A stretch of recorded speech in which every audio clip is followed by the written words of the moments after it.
Right now, your heart is beating slightly faster than it should be. Maybe you have a deadline coming up. Maybe a conversation you keep replaying. Maybe you can't even name it. You just feel it. That low hum underneath everything. That tightness that doesn't quite go away. You've probably called it stress. Everyone does. But here's the question nobody stops to ask. What if it isn't stress at all? What if what you've been carrying for months, maybe years, is something your body and brain are doing entirely without your permission? Something that has a name, a mechanism, and, more importantly, a way out? Because stress and clinical anxiety are not the same thing. They feel similar.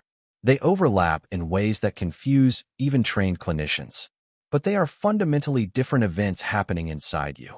And mistaking one for the other might be the reason you haven't been able to feel better. So let's fix that. Stress is a response. That's the first thing to understand. Your body is designed to detect threats and react to them.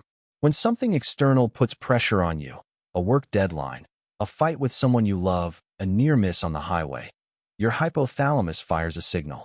Your adrenal glands flood your bloodstream with cortisol and adrenaline. Your heart rate climbs. Your muscles tense. Your digestion slows. Your brain sharpens its focus to a narrow point. This is the stress response, and it is one of the most sophisticated survival systems ever evolved. The researcher Robert Sapolsky, a neuroendocrinologist at Stanford who has spent decades studying stress in both humans and baboons, describes it simply. Stress is your body solving a problem. It mobilizes resources. It directs your attention. And crucially, it has a beginning, a middle, and an end. That last part matters more than almost anything else. When the threat resolves, when you submit the deadline, end the argument, pull safely to the shoulder of the road, the stress response winds down. Cortisol levels fall. Your heart rate drops. Your muscles unclench. Your digestion resumes. The system returns to baseline. Stress, by design, is supposed to finish. Now here is where you need to pay close attention. Clinical anxiety does not finish. This is the defining difference. Not the intensity, not even the physical symptoms, which can be almost identical. The defining difference is that anxiety is not responding to a threat. Anxiety is generating one. The psychologist David Barlow, founder of the Center for Anxiety and Related Disorders at Boston University, spent years refining what he calls the anxious apprehension model.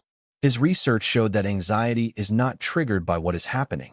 It is triggered by what might happen. It is your nervous system in a permanent state of preparation for a danger that never quite arrives and never quite leaves. Think about what that means for your body. When you have clinical anxiety, your hypothalamus never really gets the all-clear signal. The cortisol keeps flowing, not in the same sharp spike as acute stress, but in a slow, chronic drip. Your muscles carry tension as their default state. Your breathing stays shallow. Your sleep architecture changes. Your immune system, your digestive system, your cardiovascular system, all of them are quietly operating under conditions that were designed for emergencies, not for everyday life. And your mind? Your mind is running a threat detection loop that cannot be turned off by logic because the threats it is scanning for are not in the room. They are in the future. They are in every possible version of what could go wrong. So how do you know which one you're experiencing? Here are the questions that matter. First, does it have a clear cause? Stress almost always attaches to something specific. A situation, a person, an upcoming event. If you sit quietly and ask yourself why you feel this way, you can usually point to an answer. Anxiety is often more diffuse. It floats. It migrates from one worry to the next. Remove the original trigger and it finds a new one, because the trigger was never really the point. Second, does it resolve when the situation changes? This is perhaps the clearest diagnostic line. If your tension lifts when the exam is over, when the conflict resolves, when the trip ends, that is stress doing what stress is supposed to do. If the relief lasts a day or two and then the feeling quietly returns, attached now to something else, or to nothing at all, that pattern is telling you something important. Third, how long has this been going on? Stress tends to be episodic. It rises and falls with the circumstances of your life. The American Psychiatric Association's diagnostic criteria for generalized anxiety disorder specify that the anxiety must be present more days than not for at least 6 months.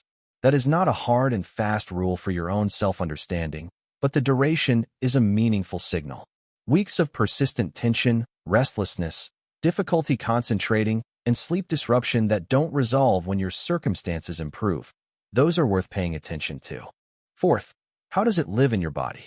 Acute stress tends to feel urgent and sharp. A racing heart, a dry mouth, a surge of alertness. Chronic anxiety tends to feel more exhausting than urgent. A persistent muscle tension in the shoulders or jaw, a low-grade headache, a stomach that is never quite settled, a fatigue that sleep doesn't fully fix. The psychologist Matthew Knock at Harvard, whose work spans the physical and behavioral markers of anxiety disorders, notes that many people with undiagnosed anxiety describe not feeling anxious so much as feeling perpetually, inexplicably tired. Fifth, and perhaps most important, what does your mind do with the uncertainty? Everyone finds uncertainty uncomfortable, but people experiencing clinical anxiety often find it intolerable. The signature mental move of anxiety is not worry itself. It is the need to resolve the uncertainty right now, which, because most uncertainty cannot be resolved, sends the mind into loops. Checking, reassuring, catastrophizing, planning for outcomes that will probably never happen. If your mind regularly does this, if it generates scenarios, argues against them, generates more scenarios, and still cannot rest, that is not just stress. That is a nervous system in active alarm mode with no way to disengage. Now, you've been listening to this, and maybe parts of it are landing in a specific way. Maybe you recognize something. Maybe you've been operating under the assumption that what you feel is just how you are, that you are a high-strung person, an overthinker, someone who just worries a lot. Here is what the science says about that. Clinical anxiety is not a personality type. It is not a character flaw. It is not what happens to people who aren't strong enough to handle life. It is a disorder of the nervous system, a measurable, treatable condition with decades of research behind it. The World Health Organization estimates that over 300 million people worldwide live with an anxiety disorder. The majority of them never receive a diagnosis or treatment. That is not because the treatments don't work. It is largely because people don't recognize what they are experiencing as something that can be treated. So let's talk about what you can actually do, right now and over time. If you are experiencing stress, identifiable, situational, temporary, the most effective interventions work with your body's existing reset mechanisms. Physical movement is not a cliché. It is the most efficient way to metabolize cortisol and adrenaline. Even a 20-minute walk changes the biochemistry of stress. Sleep is not optional when you are stressed. It is when your hippocampus processes and consolidates the emotional events of the day, and without it, the stress response stays dysregulated. Naming what you are feeling, what psychologists call affect labeling, has been shown in fMRI studies to reduce amygdala activation. You don't have to solve the problem to take some of the physiological load off. You just have to accurately acknowledge that it exists.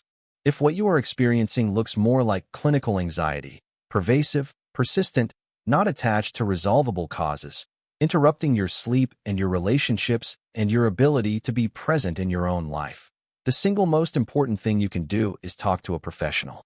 Not because you cannot handle it, because anxiety disorders respond to treatment at a rate that most medical conditions would envy. Cognitive behavioral therapy, or CBT, is the most extensively studied psychological treatment in history. For anxiety disorders, its efficacy rates in clinical trials regularly fall between 60 and 80%. What CBT does, in the most essential terms, is teach your nervous system that the threats it is scanning for are not as certain, as catastrophic, or as unmanageable as it believes. It does not suppress anxiety. It retrains the circuits that generate it. Exposure therapy, which is a specific branch of CBT, goes further. It systematically reduces the nervous system's threat response by introducing contact with feared situations or feelings in graduated, controlled steps, until the amygdala learns that the alarm was false. Medication, particularly SSRIs and SNRIs, can reduce the baseline neurological sensitivity that makes anxiety disorders so persistent and is often used in combination with therapy for more severe presentations. But here is something that applies to everyone, regardless of where you fall on this spectrum. The most corrosive thing about both stress and anxiety is not the feeling itself. It is the story you tell about the feeling. It is the judgment you layer on top, that you shouldn't feel this way, that other people handle things better, that something must be fundamentally wrong with you if your nervous system won't quiet down. That story is not true, and it adds suffering on top of suffering. Your nervous system is not malfunctioning because it is weak. It is doing exactly what nervous systems do, scanning for danger, trying to protect you, sometimes getting calibrated just slightly off target. The entire project of treating anxiety, whether through therapy, medication, lifestyle, or understanding, is not about becoming someone who doesn't feel these things. It is about building enough of a relationship with your own nervous system that you can recognize what it is doing, contextualize it, and, gradually, give it permission to rest. Right now, your heart might be beating slightly faster than it should be. Now you know what to ask next. Is this a response? Or is this a signal that the response never really stopped? That question might be the most important one you've asked all year.